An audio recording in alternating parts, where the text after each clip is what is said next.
Hello friends, today we are going to talk about fractional numbers, that is numbers with a decimal point in them, and how we can represent those numbers in binary format, and how we can store these numbers and how to process those kind of numbers.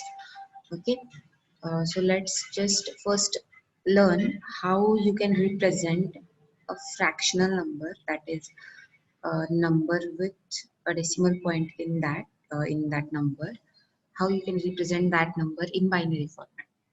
Okay, let's start with a simple example. Let's say I have a number 4.53. Okay, so now or so how are you going to represent this number? What happens is uh, this number will be represented, the 4 will be represented in different binary format, and this 0.53 will be represented in different binary format. Okay, so 4 you can represent, I hope you know how you can represent 4. 4 will be 1 0 0, right? So this is your 4 at the left hand side of your decimal point.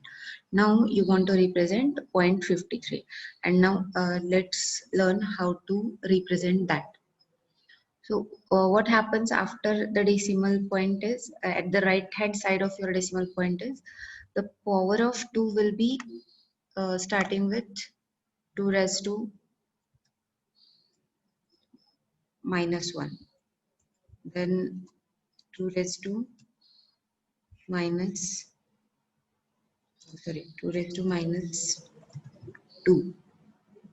Okay, 2 raised to minus 3. Okay, and so on. Okay, uh, so what we want to do is we want to represent 0.53. Okay, so uh, so that will be,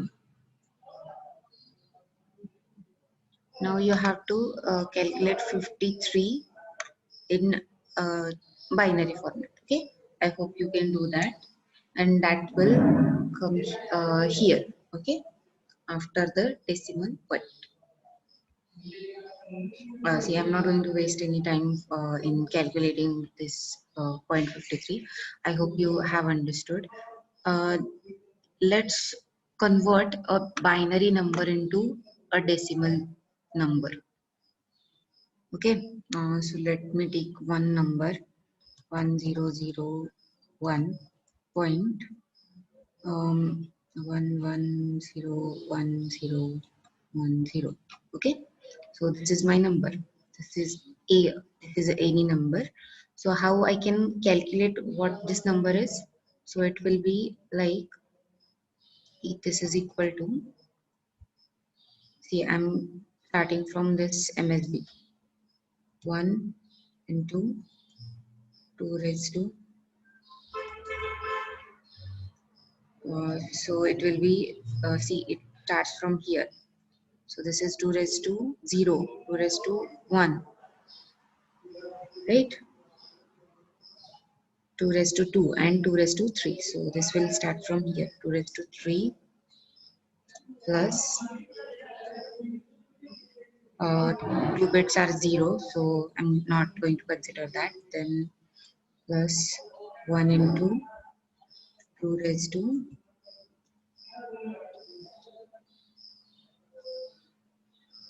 0. Okay. Plus, now we are going to start from here. The 2 raised to 0 is already we have covered here. So it will start from 2 raised to minus 1. Okay. So here we have 1 into 2 raised to minus 1 plus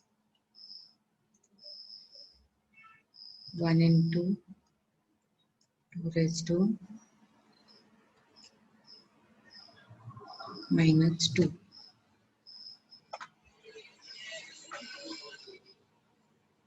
Okay, minus 1 minus 2 3. So this is 4. So I'm just going to skip to 4 plus 1 into 2 raised to minus 4 minus 5 minus 6. Okay, plus 1 into 2 raised to minus 6. Now, what I want you to do is I want you to calculate this number. Okay, pause the video right here and calculate this number. Okay, and see what number comes. So I hope you must have understood how you can represent any number with a decimal point in binary format. Okay, now we can talk about our floating point representation. So what if your number is a little bit, very large? Okay, so let's say I'm going to talk about first decimal numbers and then we'll go for binary numbers. Okay, so let me take a random number. Okay, 19876. Okay, so this is my number.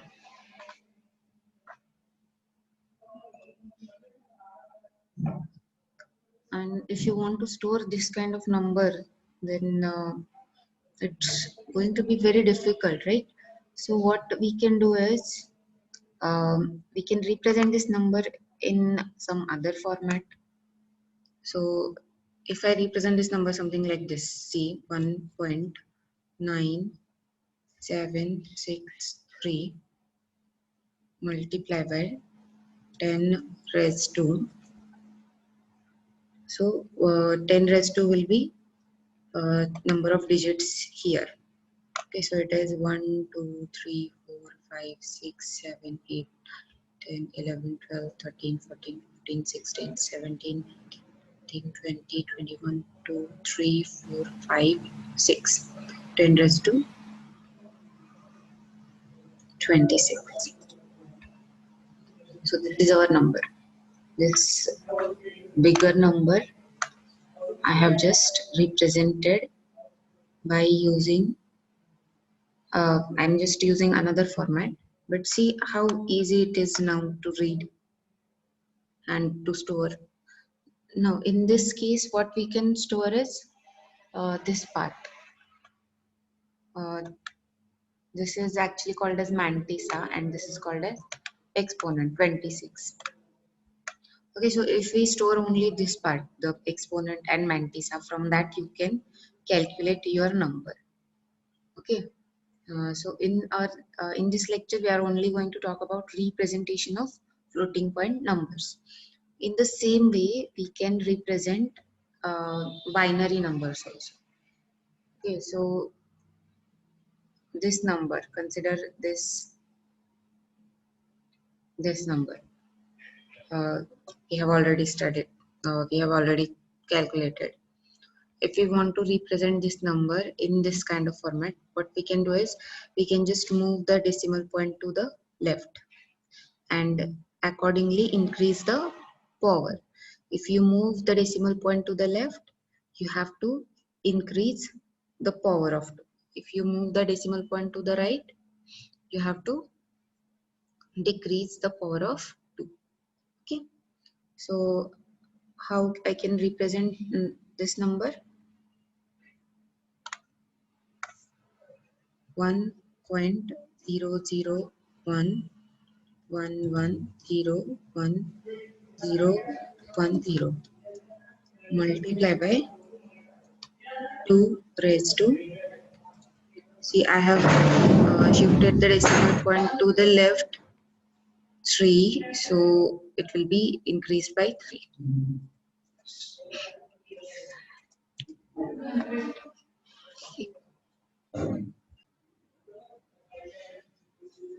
Okay, so here you can see that if you move the decimal point, you can uh, change the power of 2 and your number remains same. Uh, and in this case also, what you can do is you can save this exponent and you can save this.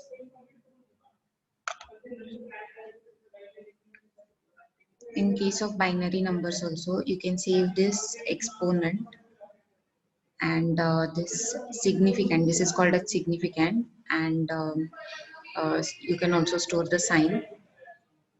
Okay, and these are actually, these quantities are remaining constant. This 2 base remains same for all numbers. This 1 point remains same for all numbers. So that's why you don't have to store this. You can only store this once. You don't have to store this for every number. Okay, so this will be stored somewhere, and you can only save this. You can only save the significant and exponent. Okay, so this is the format. I'm going to show you the format in which the floating point numbers are stored.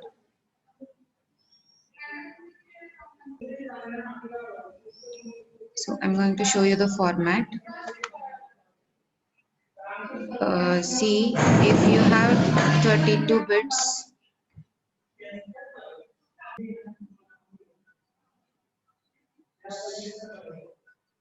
as you can see, this is the kind of format for any floating point number. So it depends upon how many number of bits you are allocating. So I'm just going to start with the basic format. Uh, let's start with a 32-bit number, 32-bit one. So first bit will be assigned for sign of your number. So this bit will be 1 if sign of your number is positive, and it will be 0 if, sorry, this bit will be 1 if the sign of number is negative, and this bit will be 0 if the sign of this number is positive. Okay, now here you are going to store the exponent. This part will be stored, will store the exponent, and this remaining bits are going to be used to store the significant, or you can call it as mantissa. Okay, so this is the format, and we'll see in detail how you can store uh, the binary numbers in this format. So remember this format. So if one bit is allocated to sign bit, exponent, for exponent you can have like 8 bits. So 9 bits, 9 bits are already gone. So 23 bits are remaining for storing your significant. Okay. Okay, so we'll stop here and we'll see how you can perform different kinds of operations on floating point numbers in our next lecture. Thank you.